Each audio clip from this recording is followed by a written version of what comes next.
자, 우리 성경 간통하기 우리 첫 시작하겠습니다. 오늘은 이제 책자 보시면 1단원은 신구약 중간기예요. 이제 한 장 넘기시면 되겠습니다. 요거는 제가 이번 주에 숙제로 드릴 겁니다. 영상 보는 거 있어요. 그래서 제가 여러 가지 보다 보니까 CGN TV에서 조혜련 집사님이 하신 게 있더라고요. 재밌게 하셨더라고요. 그래서 이게 어찌 보면 성경을 안 보고 역사를 보다 보면 조금 사람이 메말라질 수 있을 것 같아서 일단 요건 뛰어넘고 제가 중간중간에 이 맥락이 필요한 부분들을 설명하는 걸로. 그래서 그렇게 진행할 거고요. 오늘은 2단원입니다. 2단원 한번 보시겠어요? 2단원 보시면 제목 한번 같이 한번 읽어볼까요? 제목 시작.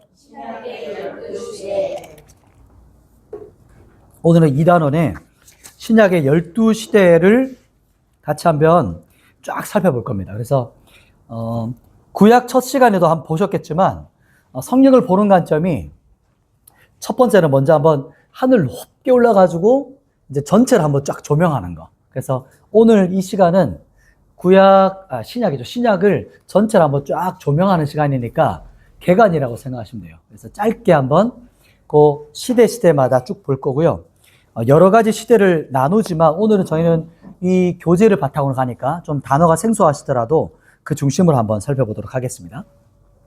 자, 이제 신약 관통하기 시작할 텐데 제가 그릿이라는 책에서 봤던 말이 하나 생각이 났었어요. 그릿이라는 책에서 뭐라고 하냐면 일단 출석만 하면 8화는 성공이다. 말 들어보셨나요? 그러니까 참석만 하면 80% 배웠다 이 말이에요. 그래서 옆 사람 한번 축복해 보시죠. 이렇게 축복할게요. 오늘 벌써 80% 배웠습니다. 앞으로 참석만 하면 내가 80% 이미 성공한 거구나. 이렇게 생각하시면 좋을 것 같고, 그래서 조금은 성경에 대해서 어려움을 가질 수 있겠지만 마음을 조금 내려놓으시고 편한 마음으로 이렇게 들으시고 또 반복해서 들으시면 돼요. 이게 3번, 4번, 5번, 한 8번 듣다 보면 이제 강의를 하실 수가 있어요. 나중에는 직접 이끌어 가실 수가 있습니다. 그래서 참석한다는 마음, 그래서 혹시나 빠지지 않겠다는 이 마음만 있으시면 좋겠다, 그런 마음으로 좀 시작하고 싶습니다. 자, 신약 성경이 이제 큰 그림인데요. 자, 신약 성경은 한번 뒤에 봐주실래요? 안 넘어가네요. 신약 성경은 구약도 마찬가지였지만 저희가 보는 관점이 구약에서는 그 도서관 구도였거든요.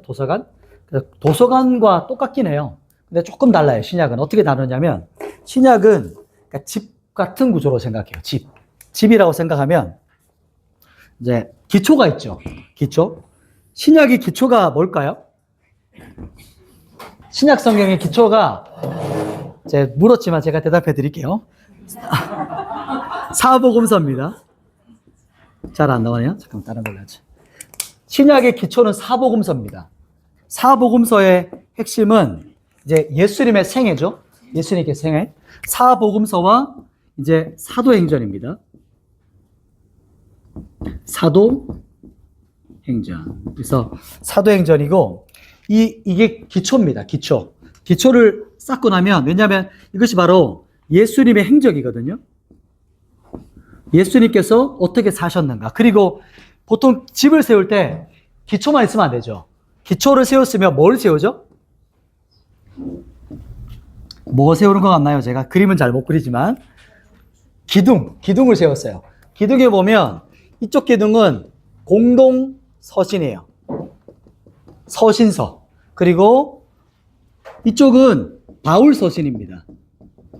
바울서신. 그래서 양쪽 기둥을 세우고라면 그 위에다가 마지막 뭐를 덮죠? 그쵸, 지붕 덮죠. 이 지붕은 뭘까요? 요한계시록. 마지막 성경이죠. 그래서 마지막 성경이 여기에 해당하고, 그래서 예수님의 그 복음서 있잖아요. 사복음서. 예수님의 이게 역사서입니다. 이 부분이. 사도행전까지 합쳐가지고 이게 가장 기초되고 기반되는 거예요. 이게 모든 것을 기반을 두고 있고 그 위에 공동서신, 즉 공동서신은 바울이 아닌 사도들이 썼던 편지를 바로 공동서신이라고 해요. 일반 서신서. 그리고 바울 서신서는 보통 13권 혹은 12권으로 보기도 해요. 근데 이제 편의상 13권으로 저희는 보겠습니다. 그리고 공동서신서는 8권으로 봅니다. 8권. 사복음서를 여기서 말한 것처럼 4권이고 사도행전 합쳐서 여기 기초가 되는 것이 바로 5권이에요. 우리 앞부분에 나오는 거. 마태, 마가, 누가, 요한, 사도행전까지. 그리고 요한계시록은 말 그대로 한 권이죠. 그렇게 해서 총 신약성이 몇 권이죠? 27권이죠. 그죠? 그래서 구약은 3, 9, 27 이렇게 해서 전체 66권이다. 이렇게 우리가 잘 암송하고 있죠. 그래서 신약 성경은 이렇게 이제 큰 구조를 가지고 있다. 도서관 구조는 구약을 이렇게 나누는데요. 3가지 구조로 나눠요. 어떻게 되냐면 여기서 한번 보여드릴게요. 이렇게 나눠집니다. 이걸 한번 설명드릴게요. 신약이랑 구약이랑 비슷해요. 신약도 과거에 초점을 맞추는 게 있어요. 과거에 초점 맞추는 게 어떤 걸까요? 바로 사복음서랑 사도행전이에요. 그래서 과거에 초점을 맞추는 게 예수님의 생애와 사도들의 행적, 이것이 바로 과거에 초점을 맞췄다. 그리고 마지막 이제 요한계시록은 미래에 대한 관점인 거야. 그렇죠? 과거는 사도행전과 사복음서, 미래는 요한계시록. 그러면 현재 포커스는 뭘까요? 서신서겠죠. 서신서라고 말하는 것은 편지예요, 편지. 편지 쓴 거. 그래서 사도들이 편지 쓴 것은 현재 그리스도인의 삶과 이제 교훈에 대한 것을 말하는 거예요. 적용하는 거. 내 삶에 적용하는 것. 그래서 거기에 초점을 맞췄다. 그래서 신약 성경을 이렇게 크게는 3뿌리로 나누지만 조금 더 우리가 신약을 볼 때는 이렇게 집구조라고 생각하면 훨씬 더 쉬운 생각이 들어서 이렇게 나눠봤습니다. 그리고 신약 성경은 전체 주제가 뭐냐면 이제 하나님의 나라입니다. 하나님의 나라. 그리고 영어로 표현할 때 여러분 교재도 나오지만 영어로 표현할 때 영어로 뭐라고 표현하냐면 이제 already but 뭐랄까요? not yet입니다. 이게 뭐냐면 한글로 제가 적어드릴게요. 이게 하나님 나라를 정의해야 할 때 말해요. 이미 그러나 아직은 아닌이라는 뜻입니다. 그래서 지금 하나님의 나라가 이미 임했어요. 그러나 아직은 완성 안 됐다. 우리가 그 시점을 살아가고 있다. 이렇게 말할 때 하나님 나라를 한 단어로 정의할 때 already but not yet 이렇게 표현을 합니다. 이미 그러나 아직은 아니다. 이렇게 표현해요. 그래서 하나님에 대한 용어고요. 이게 바로 큰 그림을 한번 그려봤고 그래서 신약은 집 같은 구조다. 그래서 서신서의 기둥이 있고 그리고 가장 기반으로는 이렇게 27권이 나눠져요. 근데 저것을 짧게 나눈다면 이렇게 집 구조로 나눈다. 밑에 사복음서와 사도행전 양쪽 일반 서신, 공동 서신과 바울 서신이 있고 그 마지막 완성이 바로 요한계시록. 이렇게 집이 완성된다. 이렇게 생각하시면 좋겠어요. 또 한 가지 제가 한번 잠깐 한번 또 메모해 드리고 싶은 게 사도행전 전에 사복음서 있잖아요. 사복음서가 쓰여질 때 마태복음은 초점이 있어요. 사복음서라고 했잖아요. 사복음서마다 조금씩 초점이 달라요. 사복음서는 예수님을 어떤 분으로 말할까요? 왕으로 표현합니다. 왕 대신 주님. 그리고 마가죠. 마가복음에서는 예수님을 어떤 분으로 표현할까요? 종으로 오신 예수님. 그래서 포커스, 그러니까 초점이 조금씩 달라요. 저자마다. 그래서 사복음서다, 공관복음이다 이렇게 말을 해요. 그래서 마태, 마가, 그 다음 누구죠?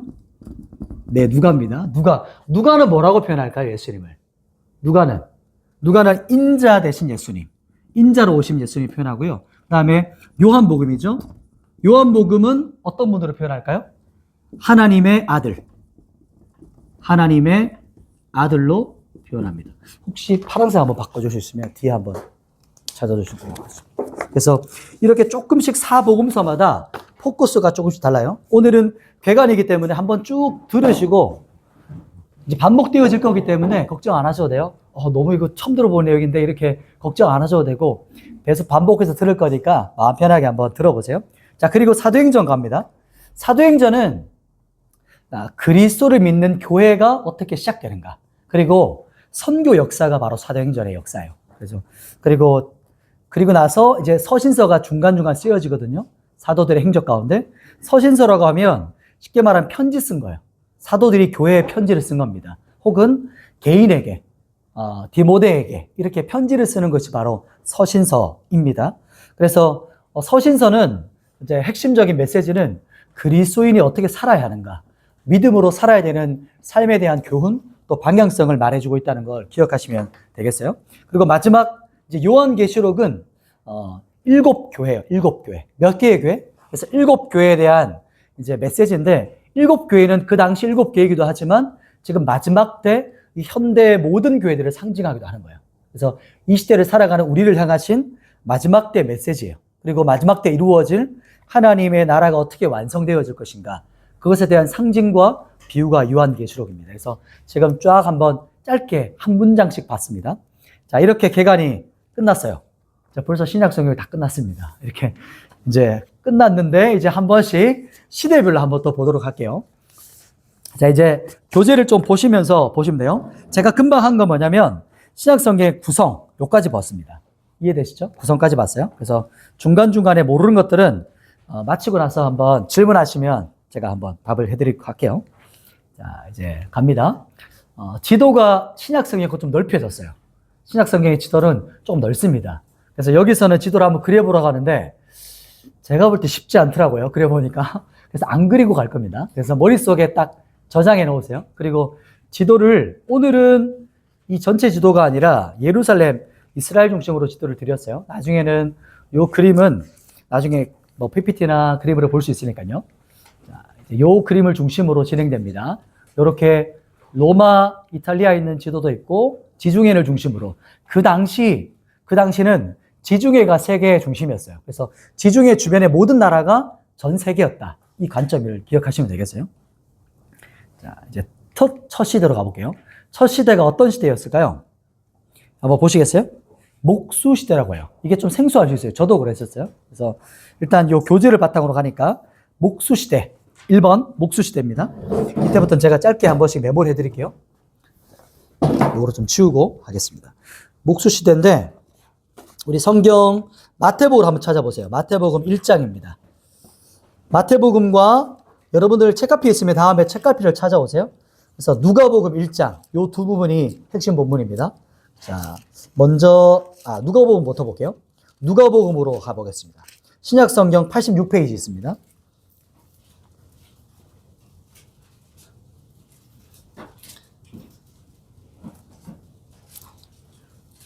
자, 누가복음 1장 5절 말씀 한번 읽어볼까요, 같이? 누가복음 1장 5절을 우리 한 목소리로 한번 같이 한번 읽어주세요. 시작.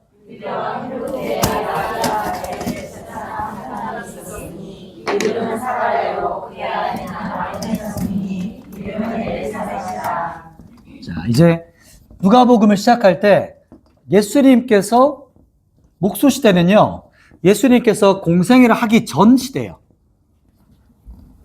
무슨 말이냐면, 공생애라는 말이 좀 어렵죠?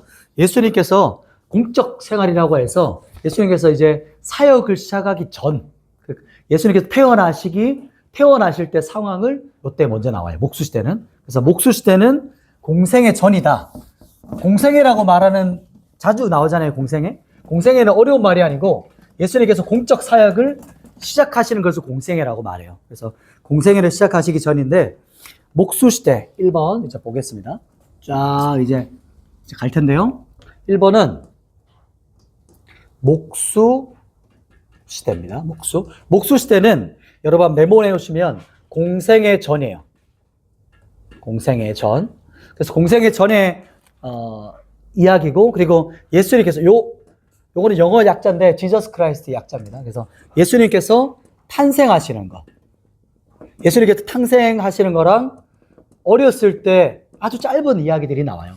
그래서 유년기에 대한 이야기가 여기에 해당하고, 이게 교재도 나오겠지만 안 나오네요. 한번 메모해주세요. 누가복음 1장 2장입니다. 누가복음 1장 2장 적어드릴게요. 누가복음 1, 2장, 마태복음 1, 2장. 그래서 이렇게 포함되는 이야기가 목수시대 이야기예요. 그리고 목수시대는요, 이때 등장하는 이제 마태복음에서는 뭐라고 말하냐면 예수님을 다윗의 자손으로 오신 메시아, 그리스도를 강조해요. 그래서 예수님께서 메시아 되신 그분이 오셨다. 즉 유대인들에게 있어서 메시아 그리스도는 왕이에요. 왕. 그래서 다윗의 자손은 다윗의 왕조를 다시 일으키는 왕이라는 관점이기 때문에 예수님을 그렇게 봤었고요. 그래서 예수님께서 이 땅에 오실 때 성령으로 잉태하죠. 그래서 마리아의 몸으로 이 땅에 오셨다는 거, 이 관점이 하나 있고요. 그리고 예수님의 육신적 어머니가 요셉과 마리아였어요. 실제 요셉을 통해 태어난 건 아니지만, 그러니까 어쩌면 뭐라고 하죠? 그냥 아버지. 육신적인, 태어나지는 않았지만 돌봤던 아버지라고 보는 거죠. 그리고 요셉과 마리아의 결혼 이야기가 1, 2장에 나와요. 요셉이 이제 쳐내고자 했지만 하나님께서 나타나셔서 성령으로 잉태한 것이다. 이렇게 말씀해 주시면서 그 에피소드들이 나오고요. 그리고 어릴 때 이야기들 하면서 6월절 때 예루살렘에 올라갔다가 부모님이 예수님을 잊어버리고 올라가요, 집으로. 그러다가 나중에 깨닫고 돌아갔더니 성전에서 랍비들하고 하브루타 하는 예수님을 발견하고 다시 데려갔던 그 이야기도 나오고, 또 한 가지 사건은 세례 요한이죠. 스가랴의 제사장 그 아들 세례 요한 이제 사건이 나오고, 세례 요한이 탄생합니다. 6개월 전이에요.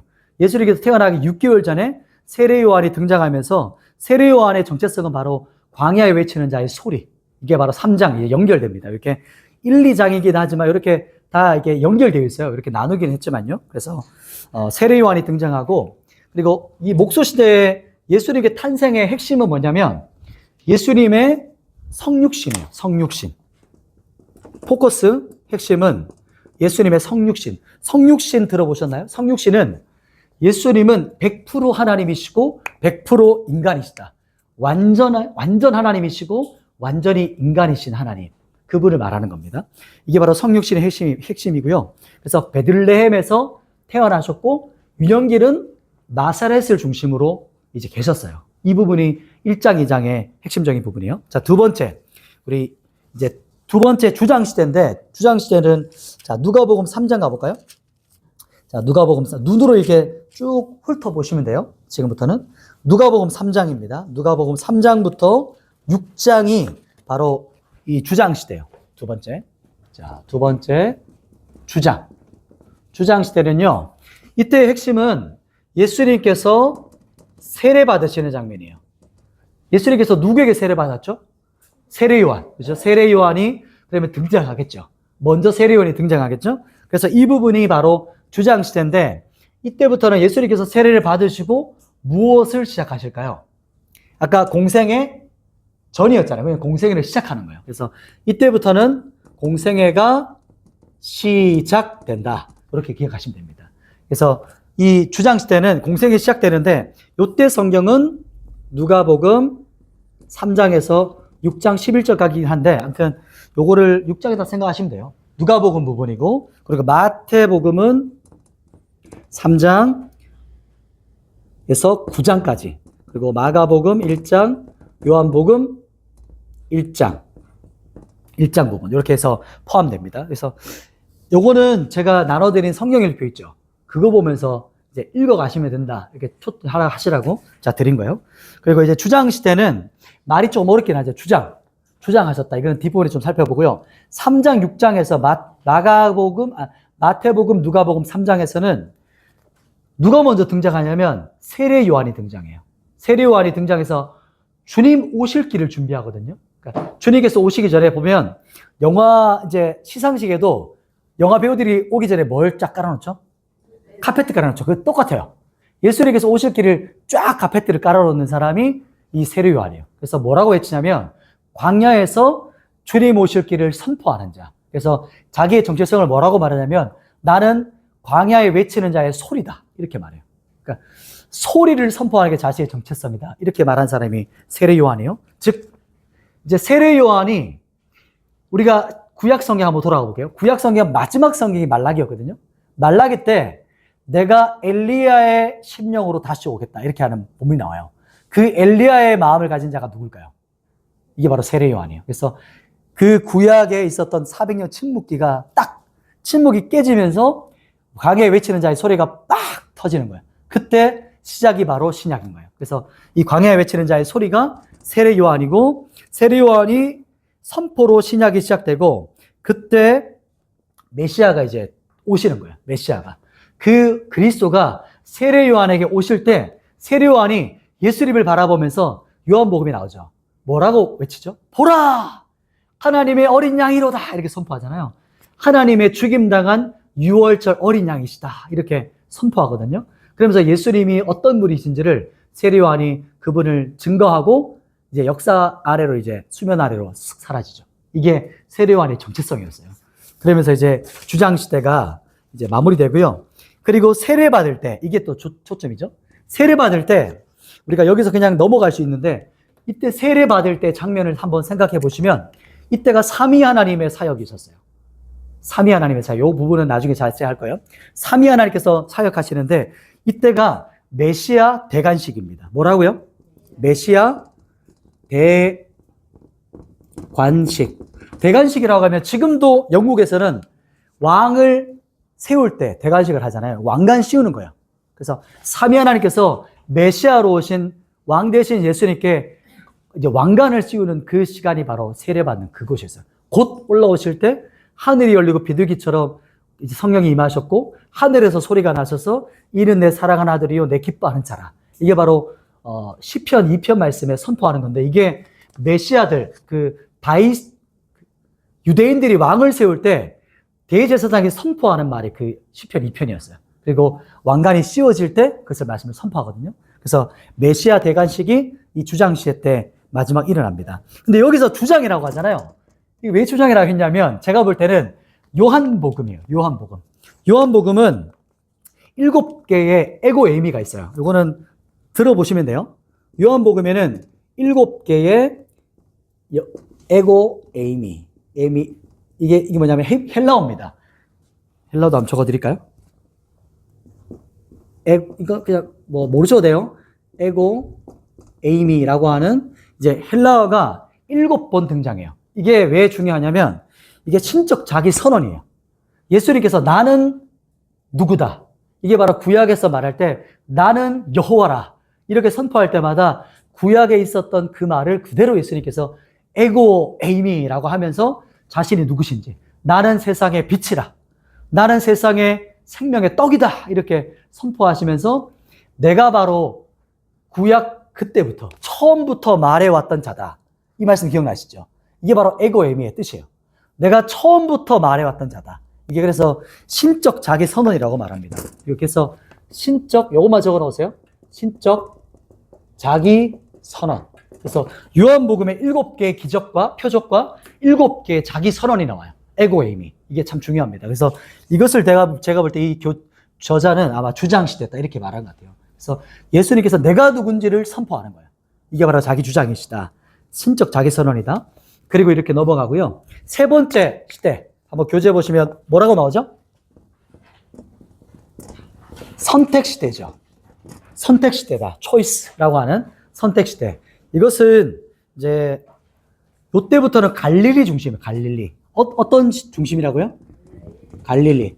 이제 우리가 잘 알죠, 갈릴리. 갈릴리는 이렇게 이제 유대 위쪽으로 이제 호수지만 이스라엘 사람들에게 개념에서는 바다였어요. 너무 커가지고.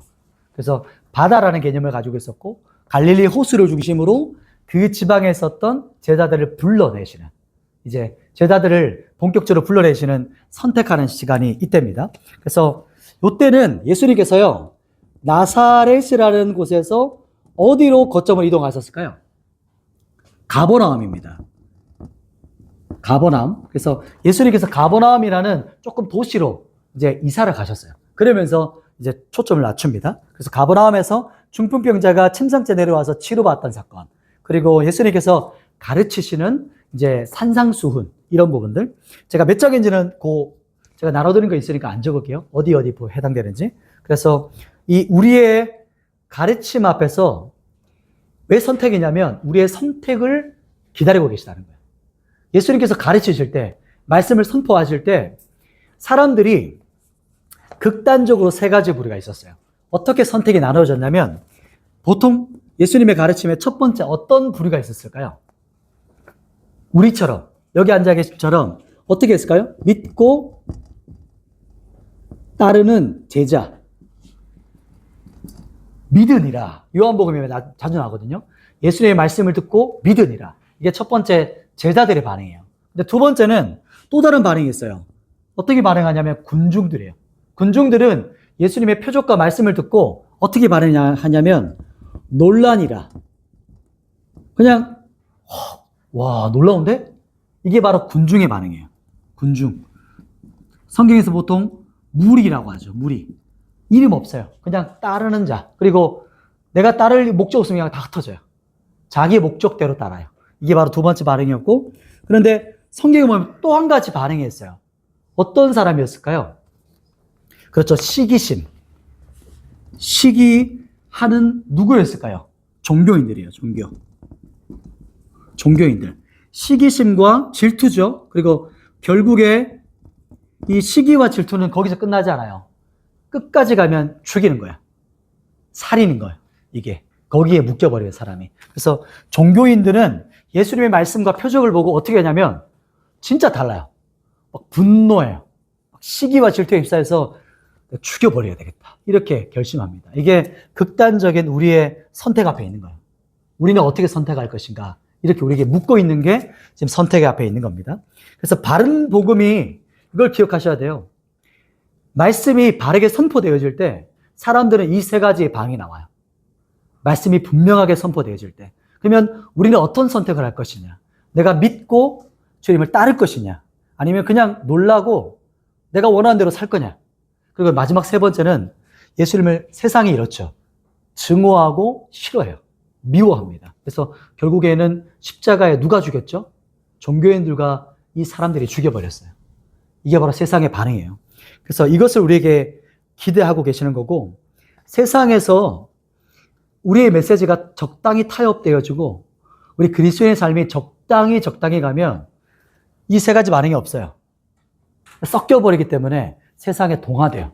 세상이 놀라지도 않고 뭐 믿지도 않고 죽이려 하지도 않아요. 그냥 적당히 오 좋아 우리 세상 사람이구나. 그래서 그런 반응이 없다는 거예요.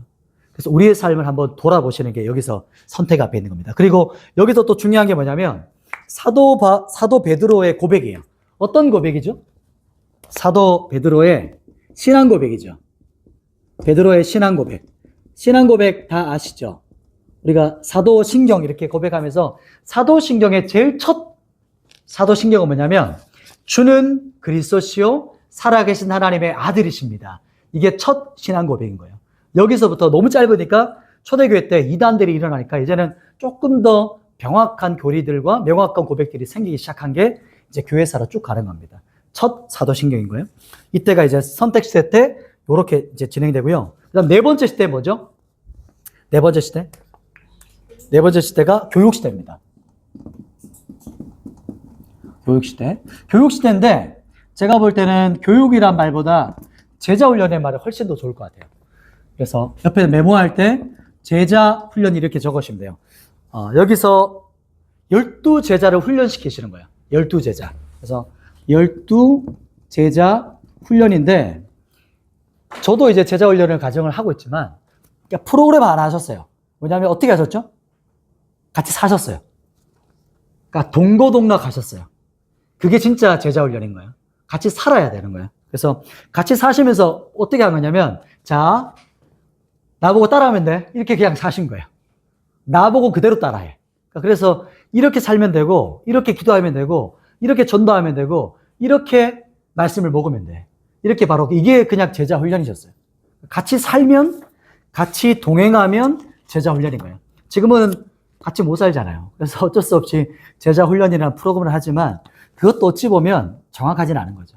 예수님께서 그냥 같이 살면 누구 제자 삼고 싶으면 자 우리 집 들어와 이렇게 하시면 여러분이 제자를 삼으시는 거예요. 그게 제자 훈련입니다. 그래서 엄마 아빠가 자녀를 그냥 제자 훈련 하시는 거예요. 지금 다 제자들이 계시죠?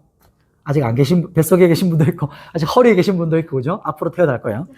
자 심중에 아무튼 제자 훈련 이렇게 하셨는데 근데 제자 훈련의 끝이 뭐였을까요? 예수님께서 끝이 어떻게 되셨죠? 사복음서에서 끝은 죽음이셨어요. 그래서 이 12제자를 훈련시키는 것의 끝은 십자가의 죽으심이에요. 이게 바로 제자도입니다. 그래서 여기서 제자도가 나와요. 제자도. 그래서 예수님께서 제자들을 훈련시킬 때 자 나보고 따라해. 그리고 나서 어떻게 하셨죠? 십자가에 달려 죽으셨어요. 그 무슨 말이냐면 보네퍼라는 분도 이렇게 말해요. 제자로 부르셨다. 그리스도인이 되었다는 뜻은 와서 죽으라는 뜻이다. 이렇게 말하거든요. 그래서 그리스도인이 되었다는 것은 제자라는 것은 십자가에 죽는 걸 말해요. 십자가에 죽는 길이에요.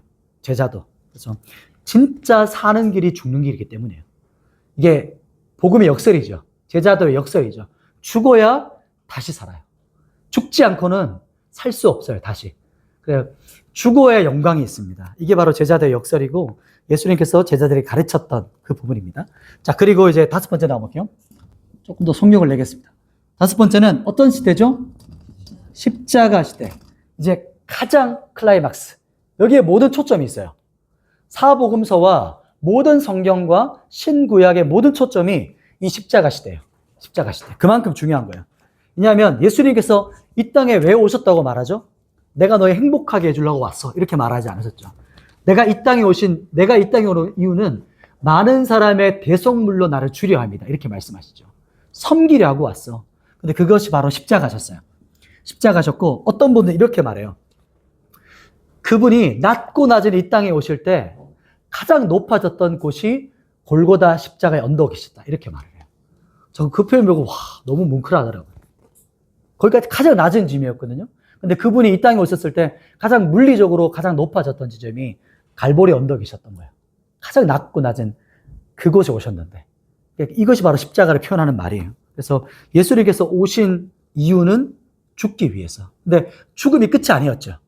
죽기 위해서 오셨는데 죽어야 다시 사시기 때문에 또 다시 사셔서 우리를 취하시고 온 열방을 구원하시기 위해서 이 땅에 오신 거예요. 그게 바로 그분의 목적이셨어요.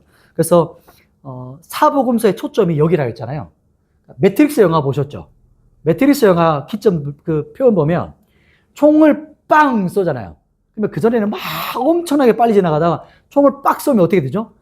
총이 발화되는 그 발화점부터 갑자기 슬로우 모션이 진행되잖아요. 이게 딱 그 효과예요. 구약부터 쫙 달려왔어요. 그리고 이 복음서도 갑자기 쭉 달려왔거든요. 근데 갑자기 이 십자가 시대에서 일주일, 예수님께서 죽기 일주일의 시간을 갑자기 프레임이 쫙 쪼개지기 시작하는 거예요. 천천히 가기 시작해요. 그래서 디테일하고 초점을 맞추고 마가복음은 거의 절반의 그 분량을 여기다 맞췄어요. 포커스를. 예수님께서 십자가 죽으시고 부활하시는 장면. 그래서 이 부분이 바로 모든 우리의 초점, 십자가 시대. 이 시대라는 거예요.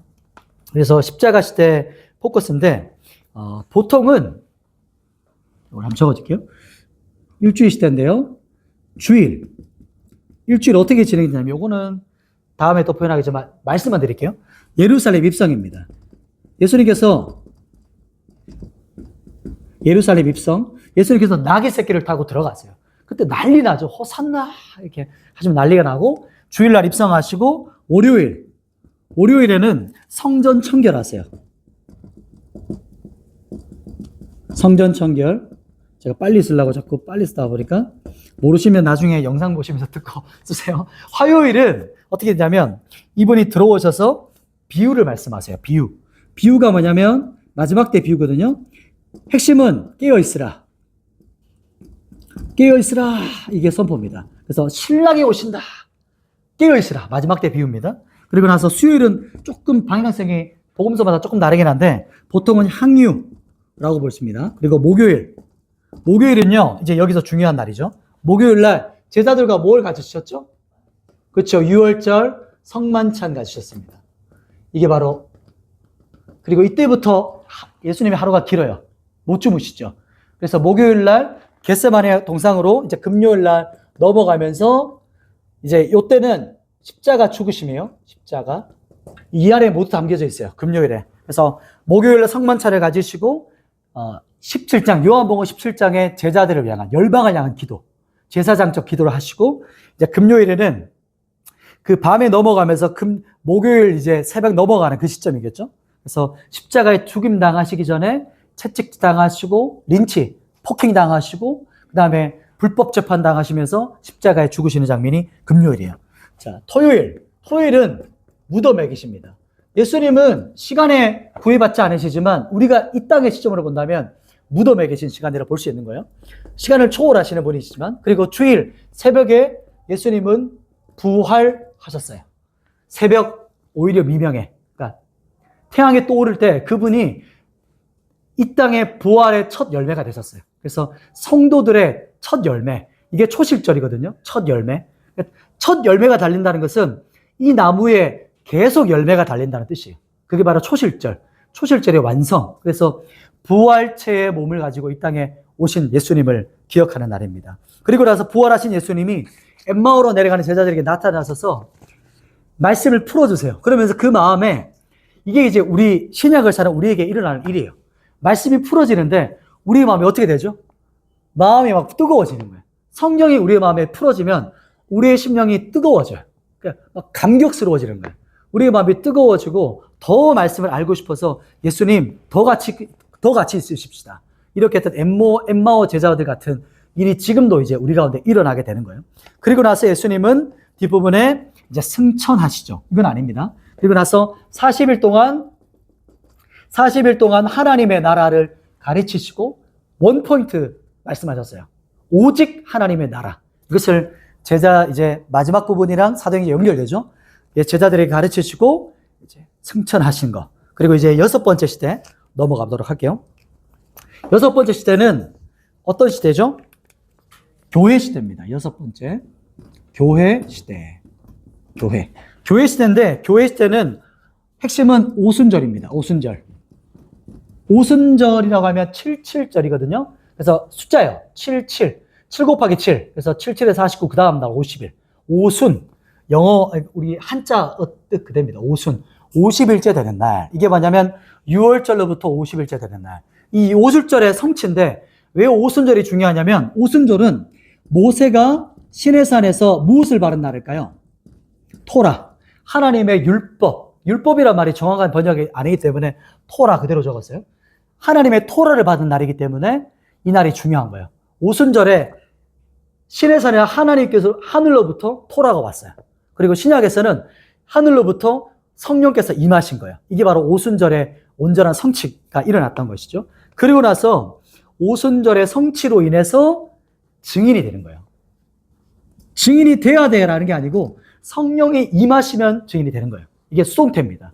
증인이 되어지는 삶을 살아가게 되는 거예요. 그리고 그래서 무시로 오직 기도해라. 그래서 제자들이 10일 동안 기도에 힘쓰죠. 그래서 오순절이 임했던 겁니다. 그리고 나서 이제 교회 시대에는 포커스가 1장부터 12장까지인데요. 이때는 베드로를 중심으로 가요. 베드로. 그리고 13장부터 뒤에 28장까지는 사도 바울을 중심으로 쭉 가는 겁니다. 그래서 두 부분으로 나눠지고요. 자, 이번에 조금 짧게 하고 넘어갈게요. 자, 그리고 일곱 번째는 이제부터 바울을 중심으로 이제 전도 여행이라고, 교재에서는 전도 여행이라고 나와요. 근데 전도 여행을 우리나라 번역할 때 전도라고 여행을 한 것 같아요. 근데 제가 볼 때는 세계 선교가 훨씬 더 맞는 것 같아요. 세계 선교. 그래서 일단 여기서는 전도라고 했기 때문에 전도라고 표현하겠습니다. 그래서 1차입니다. 1차. 그래서 세계 선교다. 여러분 이제 들으면서는 세계 선교가 시작됐구나. 1차 세계 선교다. 그래서 바울을 초점으로 가고요. 이때는 쓰여졌던 성경이 갈라디아서입니다. 보통은 첫 성경은 아마 갈라디아서다. 갈라디아서를 이렇게 표현하는데 이제 13장부터 시작돼요. 13장부터 이제 시작되고요. 이때 포커스는 안디옥입니다. 그래서 비스디아 안디옥이랑 수리아 안디옥 두 군데가 있어요. 그래서 성경이 헷갈릴 수 있어요. 자, 사도 바울의 거점 선교 베이스는 여기 수리아 안디옥이에요. 수리아 안디옥을 포커스로 가는 거예요. 나중에 비스디아라는 유럽에 있는 아시아 지역에 있는 이 지역이 있어요. 그래서 비스디아 안디옥이라고 하지만 여기 우리는 수리아 안디옥이 이 안디옥에 있던 지점이다. 수리아 한번 지어드릴게요. 수리아. 그래서 수리아. 이 부분이 이제 베이스를 가지고 사도 바울이 선교를 시작합니다. 그리고 나서 여기 나오나? 넘겨야 되죠. 이제 넘겨요. 그리고 나서 어떻게 되냐면 수리아 안디옥으로 넘어갈 때 바울이 처음에는 바나바와 함께 가거든요. 바나바와 넘어가면서 금방 말했던 비스디아로 넘어가는 지점에 돌아가요. 나가 요한이 돌아가요. 그러면서 드라마의 복선같이 이제 그 사건 때문에 나중에 2차 선교 때 문제가 일어나요. 그래서 바울과 바나바가 결국에는 이제 갈라지는 그런 요소, 그 시점이 나타나는데, 그래서 1차 세계 선교 때는 어디가 이제 보통 중심으로 보냐면 이제 수리아 안디옥과 이때는 갈라디아 지역입니다. 갈라디아 지역. 그래서 갈라디아 지역을 포커스로 보고, 그래서 이렇게 1차 때는 좀 가까워요. 여기 지역에 있나요? 여러분 교재에 보면 여기 7번에 보면 C라고 적혔죠? 7번 맞죠? 그죠? 네. 7번에 보면 C라고 적혔는데 요 지점이 갈라디아 지역이에요. 그래서 갈라디아 지역을 중심으로 1차 세계 선교가 일어나고 있고요. 그 다음에 2차 세계 선교로 넘어가면 지금 우리가 사도행전 강의를 하고 있으니까 짧게 써머리만 할게요. 자, 2차까지 한번 적어볼까요? 2차. 8번은 2차 세계 선교입니다. 2차 세계 선교인데 2차 세계 선교는 이때부터는 바울과 실라로 이제 그 선교팀이 좀 바뀌어요. 바울과 신라가 한 팀입니다. 또 2차 세계 선교를 출발하기 전에 또 한 가지 우리 이방인 된 우리에게 정말 중요한 하나의 장이에요. 그 장이 뭐냐면 15장이거든요. 15장에 보면 이방인 된 우리에게는 정말 중요한 회의가 있었어요. 그게 바로 어떤 회의일까요? 예루살렘 공의회입니다. 예루살렘, 이게 첫 교회 공의회예요. 예루살렘 공의회에서 어떤 게 결정나냐면 율법이 아니야, 할례가 아니야, 오직 믿음으로 구원받는 것이야 라고 하는 게 이때부터 공식적으로 빵빵빵 이렇게 딱 도장 찍혔어요. 그러면서 이제 이방인들에게 율법 지우지 마, 할례하는 거 하지 마. 이때 우리가 안 정해졌으면 지금도 우리 세례식이 아니라 다른 걸 했을 거예요. 그죠? 그리고 율법 지금 행해야 되고 막 양 데리고 오셔야 되고 막 여러 가지 일들을 막 지금 절기 지키셔야 되고 이렇게 복잡했을 거예요. 그러나 이때부터 이방인들의 선교가 이제 더욱더 활발하게 일어나는 게 15장이에요. 그리고 이제 2차 세계 선교는 15장부터 이제 시작되는데 금방 1차 때 유효 요소가 남았죠. 그게 뭐냐면 마가 요한이 비시디아 안디옥 이제 산맥이었어요. 산맥을 넘어가야 되니까 나는 여기까지 돌아가요. 저는 안 되겠어요. 저는 여기까지입니다. 하고 자기 집으로 돌아가거든요. 이제 부잣집 아들이셨어요. 그래서 돌아갑니다. 그래서 여러 가지 맥락은 나중에 얘기했어요. 돌아가면서 바울은 2차 때 갈 때 안 돼. 그럼 절대 못 들어가지. 근데 바나바는 자기 생질, 조카이기 때문에 야, 그래도 같이 가자. 연약한 자 돌봐야지. 관점이 좀 달랐어요. 나중에 얘기하겠지만. 그러나 결국에 두 사람의 의견이 충돌했는데 합의 보지 못해요. 갈등하고 싸워서 심지어 갈라섰어요. 성경에는 화해했단 말이 아직 안 나타나고 서신서를 보면 바울이 나중에 마가 요한을 데려와라. 내 아들이다. 그래서 이게 다 온전히 회복됐다는 것을 볼 수 있지만 갈라지면서 이제 바울과 바나바 팀이 갈라집니다. 그리고 나서 포커스는 바울과 실라에게 성경에서는 선교 역사가 포커스를 놔주고 쭉 가요. 그리고 나서 2차 때는요, 바울과 이 사람들의 생각은 이제 지도 한번 보시면, 앞장의 지도 보시면, 자기들은 7번, 9번, 요 지역을 중심으로 선교하려고 했었어요. 왜냐하면 이 지역이 뭐냐면, 갈라디아, 그리고 아시아, 이게 9번 국자에 있는 데가 아시아거든요. 아시아 지역을 있으려고 했었어요. 그런데 하나님께서 막으세요. 그리고 나서 뭐라고 하시냐면 환상을 보여주시거든요. 그리고 바울에게 환상에 마게도냐 사람이 나타나서 마게도냐로 건너와서 우리를 도우라, 이 음성을 들어요. 그리고 나서 이 바울이 선교팀이 하나님께서 이끄시는구나 라고 하면서 드디어 여기 조그만한 이 짧은 바다를 건너가요. 그러면서 거기 빌립보를 건너가면서 마게도냐, 여기가 바로 이제 유럽의 첫 관문이에요. 이때부터 세계 선교가 유럽을 첫 복음이 딱 발걸음을 딛는 거예요. 그래서 2차 세계 선교 때는 이 마게도냐로 건너갔다. 이게 좀 포커스가 있는 겁니다. 그래서 원래는 갈라디아와 아시아 지역을 중점으로 다 전화를 했는데 하나님께서 그 길을 트셨어요. 그리고 이끄셨던 것이 바로 이 마게도냐 지역이었다. 그리고 마게도냐와 아가야 지역이었어요. 마게도냐. 이게 바로 마게도냐라고 하면 지금으로 보면 고양시가 속해 있는 경기도 있잖아요. 경기도라는 거예요. 도. 그래서 마게도냐 그리고 아가야. 그래서 우리가 나중에 성경을 보면 어떤 도시랑 어떤 지역이 헷갈리잖아요. 그래서 지역을 좀 나중에 기억해 놓으시면 그 지역이구나. 갈라디아 지역, 그리고 비시디아 지역, 그리고 소아시아 지역, 그리고 마게도냐 아가야 지역 이렇게 보면 돼요. 그래서 요 지역을 중심으로 2차 세계 선교가 쭉 돌았는데 바울의 선교가 할 때 포커스는 뭐였냐면 먼저 거점이 회당이었어요. 그래서 유대인의 회당을 먼저 전략적으로 가고 거기서 반응하는 사람들이 있잖아요. 복음에 반응해요. 그러면 그 사람들을 깨워서 같이 복음 전도하기도 하고 그리고 회당을 중심으로 했다가 그 다음에 어디로 갈까요? 나가요. 이방인에게. 그리고 이방인에게 전도를 하는 겁니다. 이게 바울이 했던 포커스, 회당 중심, 도시 중심, 이거였다는 것을 기억하시면 되겠어요. 그리고 나서 1차 세계 선교 때, 1차 세계 선교 때 전도되었던 교회와 믿음의 제자들에게 다시 한번 돌아온 거예요. 2차 때. 그리고 나서 쭉 돌아온 겁니다. 자, 그리고 이제 3차가 시작됩니다. 3차는 13장부터예요. 2차 때 쓰여졌던 성경이 데살로니가 전서와 데살로니가 후서라고 보는 거예요. 초창기 때 쓰여졌던 성경. 자, 이제 19장으로 한번 가볼게요. 우리 한번 찾아볼 성경을 한번 있는데요. 여러분, 사도행전 18장 22절과 23절 말씀을 한번 읽어보시겠어요? 우리 한번 사도행전 18장 22절과 23절 말씀을 한번 읽어주세요.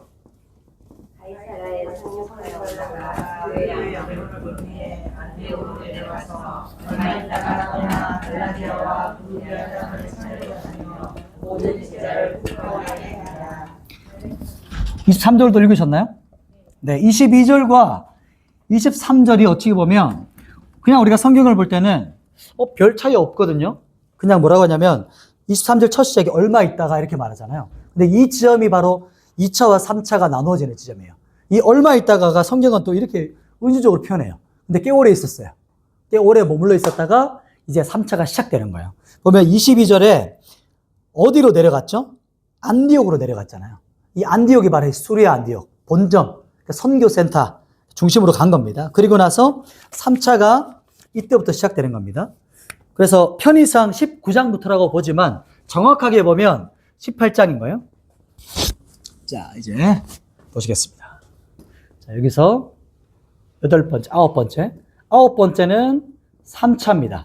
3차 세계 선교예요. 3차 세계 선교는 이제 이때 19장부터 시작되는데 이때 선교의 포커스, 핵심 도시는 어디냐면 에베소였어요. 에베소. 에베소는 아시아 지역의 핵심 도시예요. 제일 크고 화려하고 활성화된 도시. 지금 우리 이번 주, 지난주 우리 설교 본문 주제가 이게 에베소였잖아요. 사도행전 강해할 때. 에베소란 지역이 3차 세계 선교 때 핵심 도시였어요. 그리고 2차 때 사도 바울이 하나님의 뜻이면 내가 다시 돌아오겠다라고 했죠. 그리고 얼마 있다가 왔는데 지금 여기를 도착한 겁니다. 그러면서 그 전에 있었던 갈라디아와 이제 비스티아 지역을 거쳐서 여기 온 거예요. 그걸 말하는 게 3차 세계 선교입니다. 그래서 이제 3차 세계 선교는 이 에베소를 중심으로 하는데 이때 또 한 가지의 특징이 뭐냐면 2년 동안 사도 바울이 그 두란노라는 건물을 빌려서 거기서 두란노에서 2년 동안 날마다 말씀을 강론해요. 그러면서 아시아, 우리가 생각할 때 아시아는 지금 우리 여기잖아요. 근데 그 당시 아시아는 이 소아시아, 지금 요쪽 끝에 터키 있는 쪽, 이쪽을 아시아라고 했어요. 그래서 이 아시아 지역에 편만하게 복음이 전파돼요. 그러면서 이때 엄청난 일이 벌어지죠. 그거는 이제 기억하시면, 말씀 우리 기억하기 때문에 엄청난 역사가 일어나고 나서 이 도시가 흔들립니다. 그래서 막 5만에 되는 막 불법책, 그런 어떤 마술책들을 다 태우고 도시적 약성이 일어나고 사람들이 또 막 주술하는 사람들은 크다, 아데미어 이렇게 막 선포하면서 막 난리가 나는 도시가 막 흔들흔들하는 거예요. 바울이 거기 있는 것만으로도. 그래서 3년의 시간이 3차 에베소 지역을 중심으로 3차 세계 선교가 일어났고요. 그리고 에베소에서 이때 참 많은 서신서가 왔다 갔다 했어요. 이때 바울은 마음이 엄청 힘겨운 시간을 보냈어요. 왜냐하면 고린도라는 지역이 있거든요. 이때 고린도 전후서가 적혔다라고 봐요. 그래서 눈물의 편지가 바로 고린도 전후서예요. 고린도 교회 하면 딱 생각하시면 현대 교회의 집밥책 이렇게 생각하시면 돼요. 이게 좋은 의미이기도 하지만 나쁜 의미도 해요. 이 땅에 있는 모든 교회가 가지고 있는 문제점을 다 가지고 있는 교회라고 생각하시면 돼요. 장점도 있고 단점도 있어요. 그러니까 모든 문제들을 다 복합적으로 가지고 있으니까 엄청나게 고생하면서 눈물의 편지를 쓰고 또 막 이런 어떤 것이 있었던 교회가 여기였고요. 그리고 또 한 가지는 여기서 에베소에서 고린도 전후서를 썼고 고린도에서는요 로마서를 썼다라고 봅니다. 성경을. 이게 엄청난 거죠. 고린도 지역에서 로마서 성경을 썼다라고 보는데 왜 로마서를 썼을까요? 로마에 못 가니까요. 로마 성도들이 가고 싶은데 갈 수가 없는 거예요. 그래서 로마서를 쓰기 시작한 거예요. 이게 바로 하나님께서 사도 바울은 몇 번이가 가고 싶어 했거든요. 로마 교회 성도들에게. 한 번도 만나보지 못해서. 근데 하나님께서 막으세요. 막으시니까 결국에 어떻게 했죠? 편지를 썼어요. 그리고 지금 우리가 손에 있는 로마서 우리가 지금 갖고 있는 거예요. 이게 참 너무 큰 은혜인 거죠. 하나님께서 막으실 때도 은혜가 있는 거예요. 그래서 하나님께서 로마서를 통해서 우리가 지금도 로마서를 보고 읽고 계속해서 먹을 수 있는 정말 엄청난 은혜가 하나님께서 막으셨기 때문에 우리에게 부어지는 거죠. 우리 인생에도 보면 때로 막을 때가 있어요. 내가 원하는 대로 안 될 때. 근데 그게 나중에 보면 정말 엄청난 은혜랐다. 이게 좀 참 기억날 때가 많죠. 그죠? 그래서 이 3차 세계선교가 이제 마무리되는데, 사도 바울의 또 특징 중에 한 가지가 이방에 선교할 때 이방인들의 열매를 예루살렘에 가져가고 싶어 했었어요. 근데 이 열매가 실제적으로 영적인 어떤 거듭남, 성도들의 열매이기도 했지만 그들이 예루살렘 본교회, 우리의 첫 열매, 그 교회, 예루살렘이 엄청나게 흉년으로 힘들었거든요. 그래서 지역의 이방인들의 교회에 연금, 그러니까 연보 알죠? 그래서 헌금을 걷어서 가져가고 싶어 했었어요. 이게 진짜 실제적인 우리의 이방인들의 열매다. 이렇게 하고 싶었어요. 그래서 열매, 이 연보를 가지고 이제 예루살렘에 가고 싶어 했거든요. 그래서 여기 3차 때 이제 드디어 어떻게 했냐면 자기가 죽을 걸 알고 예루살렘에 들어가요. 이게 3차 때 마무리되는 장면입니다. 그리고 또 한 가지가, 요거 하나죠.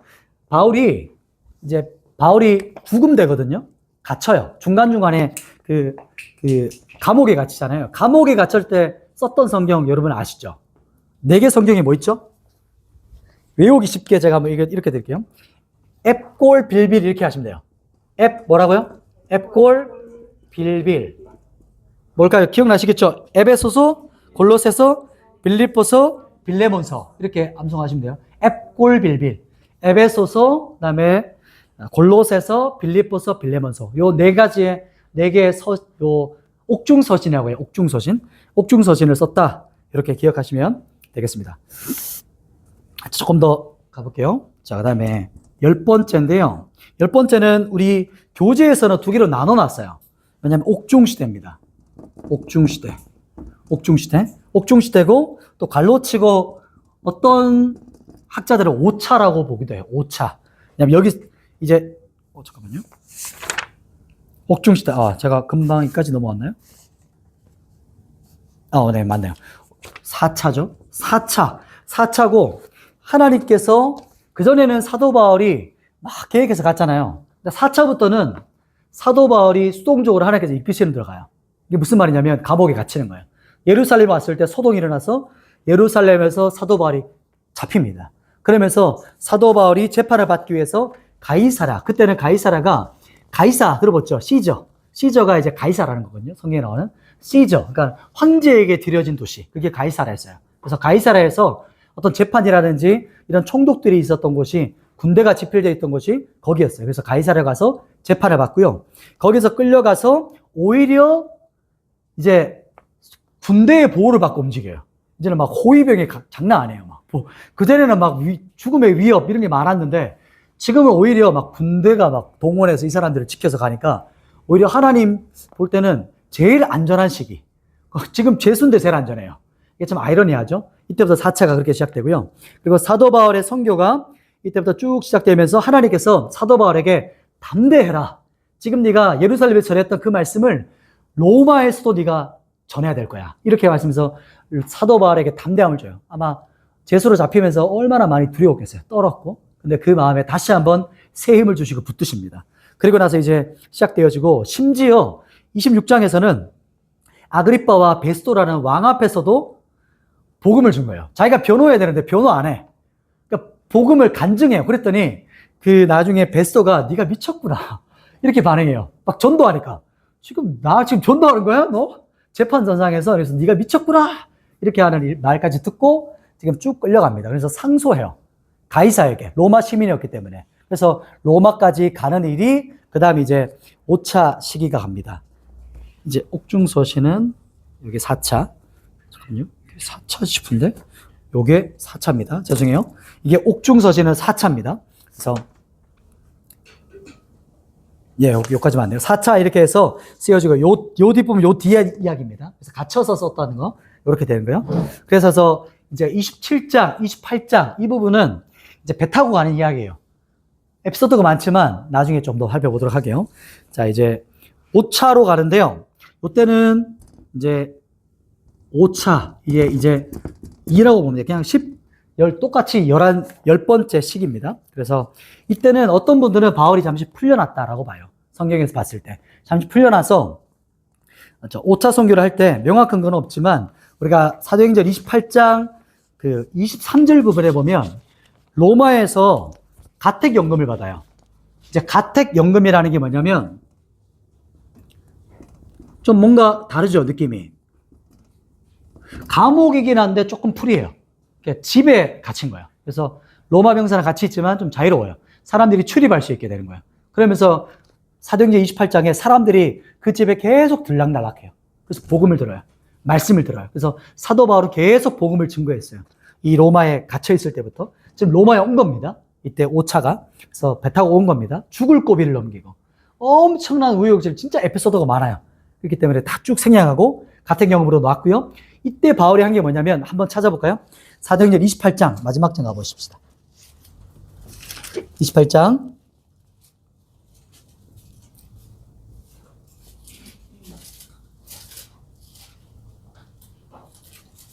23절. 사도 바울이 뭐 했나 거기서 28장 23절에 우리가 같이 한번 읽어보도록 할게요. 시작. 그들이 날짜를 정하고 그가 유숙하는 집에 많이 오니 바울이 아침부터 저녁까지 강론하여 하나님의 나라를 증언하고 모세 율법과 선지자의 말을 가지고 예수에 대하여 권하더라. 아멘. 이 부분이 이제 사도 바울이 했던 주제예요. 자, 한번 보시겠어요? 뭐를 말했죠? 아침부터 밤까지? 그렇죠. 하나님의 나라. 하나님의 나라. 기억나시나요? 사도행전 1장에 뭐가 나왔죠? 하나님의 나라. 쭉 보자. 어디 있죠? 제가 지워내요. 예수님께서 40일 동안 부활하시고 제자들에게 무엇을 한 가지 말씀하셨죠? 하나님의 나라. 그래서 사도행전 첫부터 마지막 끝날 때 뭐라고 끝나죠? 하나님의 나라. 이게 사도행전의 주제예요. 그래서 하나님의 나라를 말씀하는 거. 이게 성경 전체의 주제이기도 해요. 그래서 하나님의 나라를 선포했던 것. 그래서 이게 관점이었어요. 사도행전에. 하나님의 나라를 선포하고요. 그리고 이때 쓰여졌던 성경을 디모데 전후서라고 봅니다. dim전후 디도서. 이게 디모데 후서는 조금 나중에 쓰여지기만 죽기 직전에 쓰여진 성경이지만 디도서 이때 쓰여졌다고 보고요. 이때 사도행전 28장을 중점이죠. 이때 시대는 세계 역사를 보면 로마 시대 네로 왕제의 극심한 박해 시간이었어요. 그래서 로마 핍박의 시대 때 이제 디모데 후서 이때 죽임 당하는 거. 바울이 참수형 당하거든요. 그 시대를 아마 볼 수 있다. 그래서 어떤 전승에 의하면 사도 바울이 로마의 남서쪽에 있는 아쿠아스 살비아스라는 장소에서 참수됐다고 봐요. 목 잘려 죽었다. 그렇게 보는. 그래서 말라가 대성당 소장이 그렇게 증언했다. 이렇게 보기도 합니다. 그래서 이제 10번째 시대가 이제 막을 내리고요. 그리고 11번째 시대는 어때죠? 마감 시대입니다. 마감 시대. 마감 시대라고 표현했지만 우리가 이해하기 쉽게 어떻게 생각하시면 되냐면 공동서신.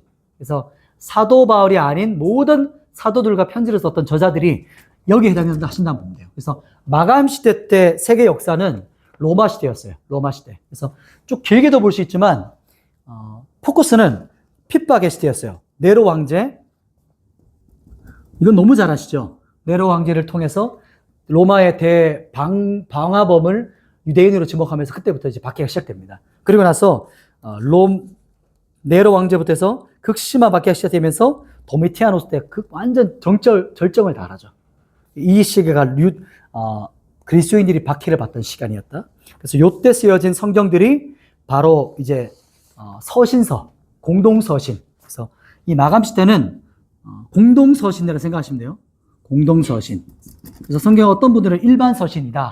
이렇게 보면 뒷부분에 사도 바울 서신을 성경 우리가 앞부분에 나오고요. 뒷부분에 서신들을 모아놨어요.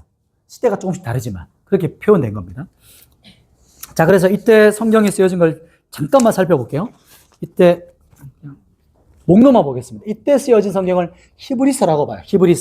히브리서는 대략 AD로 표현하겠습니다. 추후 63년경입니다. 그리고 야고보서. 야고보서는 저자 추대가 좀 달라요. 앞부분에도 있고 뒷부분에 있어요. 요거는 나중에 표현하고요. 베드로 전 후서. 이것은 추후 63, 64 나눠지죠. 그리고 나서 요한 1, 2, 3서.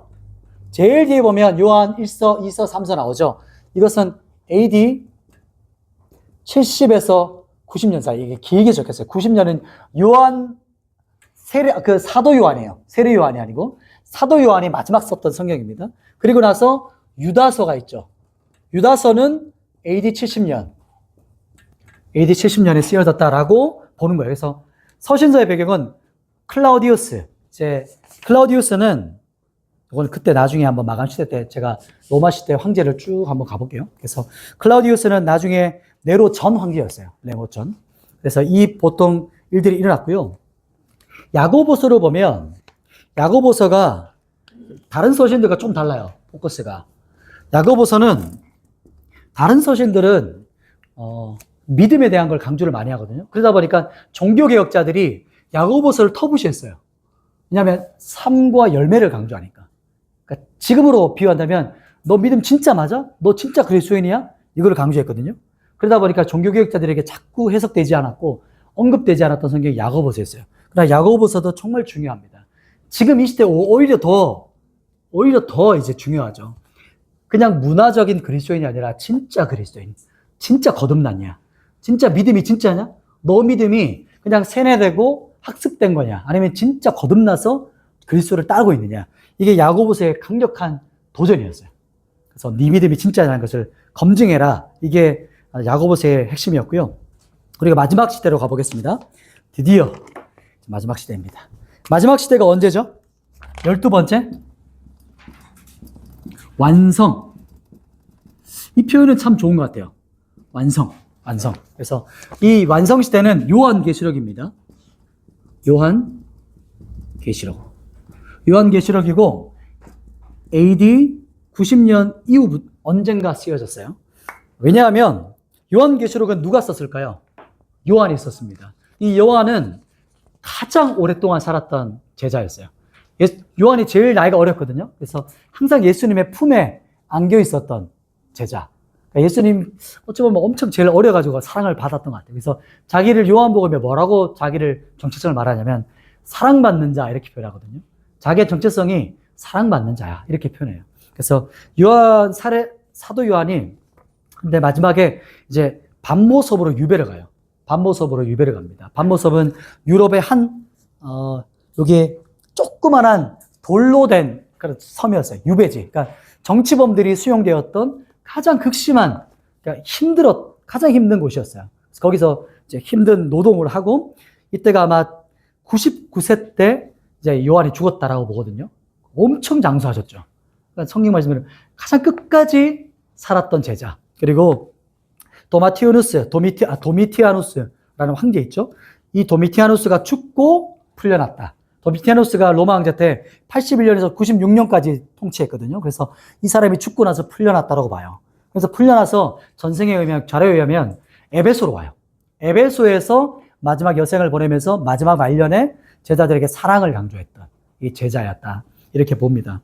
그리고 나서 이 사람이 요한계시록 가장 중요한, 그러나 가장 가볍게 풀 수 없는 성경이 요한계시록이거든요. 이 성경을 풉니다. 우리에게 말해주는데요. 요한계시록은 이제 나눠져요. 크게는 두 개지만 우리가 나눠지면 요한계시록은 1장부터 3장까지 7교회에 대한 메시지예요. 7교회. 그러니까 즉 상징은 지금 이 시대의 교회. 그리고 그 시대에 따라 하나님께서 그때 주시는 말씀. 이게 귀 있는 자는 들을지어다 말씀하시는 귀 있는 교회는. 그리고 나서 이 3장까지가 그 말이고요. 그다음 4장부터 19장 혹은 18장이라고도 보지만 19장으로 그냥 크게 해서 볼게요. 19장은 마지막 때 심판입니다. 마지막 때 심판. 이게 어떤 심판이냐면 7 나팔, 또 뭐 있죠? 7 대적. 이게 바로 마지막 때 하나님께서 이게 우리는 이 땅의 개념으로 생각하잖아요. 시간적 개념으로. 그렇지만 하나님의 나라는 시간을 초월했어요. 그래서 하늘의 관점으로 바라봐야 인, 나팔 대접이 좀 풀려져요. 왜냐하면 7번째 인이 떼어지기 전에 갑자기 나팔이 불려져요. 그러니까 동시다발적으로 일어나는데 시간의 개념이 아니에요. 하늘의 관점인 거예요. 그래서 이 땅의 개념으로 여기를 맞추려고 하니까 이 재앙은 이때 일어나는 일이구나. 이렇게 맞추면 문제가 생기는 거예요. 그래서 지금 이 시대에 이단이나 사이비들이 자꾸 이 땅에 있는 관점을 가지고, 즉 이 땅에 있는 이슈들 있잖아요. 뭐 베리칩부터 시작해서 온갖 음모론부터 시작해서 어려운 것들을 여기다가 끼워 맞추려고 하니까 자, 이거 일어났잖아. 이게 지금 이 시대야. 라고 하면 문제가 생기는 거예요. 왜냐하면 모든 하나님께서 하나님 나라 관점은 시간과 때를 초월하시는 거예요. 그게 바로 이 요한계시록은 이 땅에서 관점을 보여준 게 아니고 환상이 열려졌거든요. 그래서 하늘의 나라를 열어줬어요. 그러면서 보여준 게 인과 나팔과 대접재앙이었어요. 그래서 이렇게 보셔야 되고, 그 다음에 20장부터 22장은 이게 어떤 거냐면 천년왕국입니다. 천년왕국. 19장부터 있긴 하지만 19장에 예수님께 다시 오시는 장면부터 시작해서 천년왕국인데 이단이 쓰고 있죠. 신천지. 이게 그거예요. 이게 너무 좋은 단어를 갖다 쓰니까 못 써요. 그래서 좀 더 표현하게 말하면 신천지가 아니라 뭐 이렇게 해야 돼요. 아무튼 그렇게 표현해야 돼요. 반면 성경에서는 천년왕국이라 생각하시면 돼요. 그러니까 새하늘과 새 땅. 기억나시죠? 성경에서 새하늘과 새 땅이 이 땅에 도래하는 거예요. 영적 개념인 거예요. 그래서 하나님께서 마지막 때 이제 모든 것이 완성되어지는데 그게 20장부터 22장까지 나오는 하나님의 마지막 완성. 빛도 이제 빛을 잃어버리는. 더 이상 바다도 없고 하나님이 유일하게 영광의 빛을 비추시는 그 천년왕국. 우리가 이번에 철로역정 하거든요. 철로역정의 마지막 그 장면이 이 새하늘과 새 땅, 천년왕국의 그 시대입니다. 그러면서 성경이 완성되어지고요. 자, 그리고 한번 창세기 두 군데를 볼 겁니다. 창세기 1장 1절 한번 보세요. 창세기 1장 1절. 그리고 손가락으로 또 한 군데는 요한계시록 마지막 장입니다. 요한계시록 22장 마지막 20절. 이 부분이에요. 이렇게 한번 접어놓으시고 한번 보세요. 근데 창세기 1장 1절은 다 암송하시니까 안 쳐도 되겠지만 그래도 한번 보면서 한번 선포해 보시죠. 우리 같이 한번 창세기 1장 1절을 같이 한번 선포해 보도록 하겠습니다. 시작. 태초에 하나님이 천지를 창조하시니라. 아멘. 자, 그리고 요한계시록 22장. 자, 20절 가보셨나요? 20절 찾으셨죠? 자, 같이 한번 요한계시록은 우리 생각과 좀 다르게 이 성경은 교독하도록 쓰여졌어요. 그래서 이 패러그라프라고 해서 동그라미가 쳐져 있거든요. 보면 요한계시록에 중간중간에 동그라미가 있고 특히나 22장에 보면 계속 동그라미예요. 보이시나요? 뒷부분에? 이게 화답하는 거야. 예배 때 요한계시록의 마지막 때 성도들이 서로 화답했던 교동문 같은 거였어요. 그래서 마지막 부분에 보면 앞부분에 선포하죠. 그래서 성령과 신부가 말씀하시기를 오라 하시는 도다 이렇게 선포하시고 또 18장에 또 화답하고 또 19장에 또 화답하고 자 20장에 이제 앞부분에 모든 성경이 선포되었어요. 그리고 이제 성도들이 화답합니다. 우리가 한번 화답해 보는 겁니다. 그것을 기억하시면서요. 20절 말씀 같이 한번 읽어보도록 하겠습니다. 시작. 이것들을 증언하시니가 이르시되 내가 진실로 속히 오리라 하시거늘 아멘. 주 예수여 오시옵소서. 아멘. 이렇게 화답하는 거야. 내가 속히 오리라 이렇게 이제 선포했더니 온 마지막 때 성도들이 뭐라고 화답해요? 아멘. 주 예수여 오십시오. 이렇게 선포 화답하는. 그러니까 그 예배 장면이 막 상상되시죠? 이게 예배였어요. 딱 마지막 피날레. 그러면서 마지막 예배가 마쳤고 이 뜻은 뭐였냐면 우리가 창세기 1장 1절 읽었지만 모든 창세기부터 요한계시록까지 하나님의 말씀이 아멘입니다. 이렇게 선포하는 거예요. 다 응답될 것을 믿습니다. 이것이 우리가 동의합니다. 여기에 우리가 동의하고 아멘으로 화답하고 믿습니다. 이렇게 선포했던 것이 아멘 주 예수여 오십시오. 이렇게 감격스럽게 선포했어요. 그게 마지막 화답이었던 것이죠. 이제 말씀을 한번 우리 강의를 정리하겠습니다. 사복음서부터 우리가 쭉 긴 길을 우리가 쭉 달려왔어요. 지금 신약 성경 다 보셨어요. 이제 1시간 10분 조금 지났는데 사복음서를 통해서 예수님의 생애, 사역. 쭉 봤죠. 짧게지만. 그래서 이걸 5개로 나눴어요. 이게 한 가지지만 5개로 나누면서 목수시대는 공생의 전, 유년기 때 있었던 사건들, 그리고 두 번째는 주장시대였죠. 예수님께서 나는 누구다. 그러면서 세례 요한의 세례로부터 시작했던 그 공생의 시작, 그리고 선택시대. 그분께서 제자들을 이제 부르시기 시작하는 거예요. 하나님의 사람들을 선택하기 시작하는 거예요. 그러면서 우리에게 맡기시죠. 너는 어떻게 반응할 것이냐. 그죠? 그리고 나서 교육시대. 이건 훈련이었어요. 제자들을 같이 살면서 3년 반년 동안 함께 훈련하는 시간. 그리고 마지막 클라이막스. 모든 성경의 포커스. 그리고 모든 하나님의 사람들, 제자들, 그리고 천사들도 포커스를 맞췄던 것이 이 십자가 시대예요. 주님께서 십자가에 골고다에 죽임 당하시는 그 장면. 그래서 일주일의 시간을 쫙 늘어뜨려서 디테일하게 보여줍니다. 그리고 나서 십자가 죽으시고 부활하시고 이 모든 것을 완성하시고 승천하셨어요. 그리고 교회 시대가 열려지죠. 교회 시대가 열려졌고 오순절 성령 강림으로부터 시작해서 교회가 시작됐고 이미 그 전부터 시작됐다 볼 수 있어요. 그러니까 시작되어지고 선교 사역이 시작됩니다. 1차 세계 선교 바울 중심, 2차 예루살렘 공회와 바울과 신라를 중심으로 갔어요. 그리고 가서 이 아시아와 갈라디아 아시아 확장되어서 마게도냐 지역이 확장되어져요. 3차 때 더 확장되어지죠. 그래서 쭉 돌아봅니다. 그리고 나서 이제 바울이 예루살렘 돌아오면서 잡혀요. 이때부터는 옥중, 잡히는 시간. 4차, 5차가 지나서 마감시대, 공동서신서를 받죠. 마지막은 완성, 요한계시록. 이 모든 말씀이 성취되는 그 시간. 그리고 성취될 것이다. 우리는 지금 요 시간에 살아가요. 완성시대. 지금 우리 모두가 여기에 있는 거예요. 아까 말했던 하나님 나라를 한편으로 말한다면 이미, 그러나 아직은 아닌 그 시대가 우리가 지금 살아가는 시대입니다. 이미 이루어졌어요. 그런데 우리는 승리하는 교회로 살아가고 있는 겁니다. 그래서 마지막 주님께서 다시 오실 것을 요한계시록의 마지막 절 우리가 선포했던 것처럼 아멘, 주 예수여 오십시오. 이렇게 선포했던 마지막 때 교회들처럼 이 시간을 우리가 살아가고 있다라고 보는 거죠. 지금 그 어느 때보다 주님 다시 오심이 가까워요. 왜냐하면 예수님께서 승천할 때부터 마지막 때라고 해요. 근데 지금이 훨씬 더 가까워지는 시간을 갖고 있습니다. 그래서 우리가 이 긴 여정을 살아갈 때 우리 삶 가운데서 어떻게 주님 맞이할 거냐. 이게 우리에게 중요해요. 깨어 있으라. 우리가 살아서 주님 오시든지 우리가 죽어서 만나든지 둘 중 하나예요. 제 믿음으로는 저는 간절히 소망하기는 우리가 살았을 때 주님 오시기를 원하고 또 그렇게 오실 것 같아요. 지금 시대를 보면. 너무나 급박해요. 근데 이렇게 생각 안 하고 언제 오시겠어?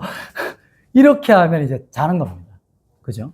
디테일, 이게 늘어지는 거예요. 그래서 우리의 삶 가운데서 여러분 한 사람 한 사람이 깨어 있어서 주님 다시 오심을 내가 살아있을 때 와도 깨어서 이렇게 외치는 거예요. 오십시오, 주님. 아멘. 이렇게 화답하면서 맞아야지. 지금 오신다고 했는데, 잠깐만요. 이렇게 화답하면 안 되잖아요. 너무 안타까운 거죠. 주님, 내가 올게. 잠깐만 기다려주세요. 이렇게. 지금은 안 해요, 예수님. 조금 더 계셔야 돼. 이렇게 화답하면 안 되잖아요. 그래서 이 마지막 고백처럼 내가 다시 올 거야. 신부야, 내가 갈게. 간절히 원하는데 이 땅의 신부들이 주님 오십시오. 기다렸습니다. 오세요. 이렇게 막 화답했을 때 주님 오시는 거예요. 그리고 나서 제가 한번 선포해 드릴게요. 마지막 축도입니다. 요한계시록 22장 21절. 주 예수의 은혜가 모든 자들에게 있을지어다. 아멘. 이렇게 탁 하고 예배가 마무리되었던 것이죠. 제가 기도하고 마치겠습니다. 하나님 아버지, 우리가 신약을 12시대로 나누어 잠시 살펴봤습니다. 예수님께서 이 땅에 오셔서 주님 다시 오시는 그날까지 우리가 말씀을 통해 깨어서 주님 오실 길을 준비하고 깨어 있어서 신부로서 단장되어지고 정결하게 깨끗하게 하나님 오실 때 화답하는 신부로 망설이지 않고 하나님을 간절히 사모했던 사람들로 준비되어지기 원합니다. 이곳에 있는 우리 한 분 한 분, 우리 온 성도들이 이 짧은 시간들 함께 말씀 앞에 나아갈 때 우리의 삶이 다시 한번 정돈되어지고 말씀이 정리되어지고 우리의 삶이 하나님께 드려지는 인생이 될 수 있도록 여기 있는 분들 한 사람 한 사람 성령님 붙잡아 주시옵소서. 예수님의 이름으로 기도드립니다. 아멘.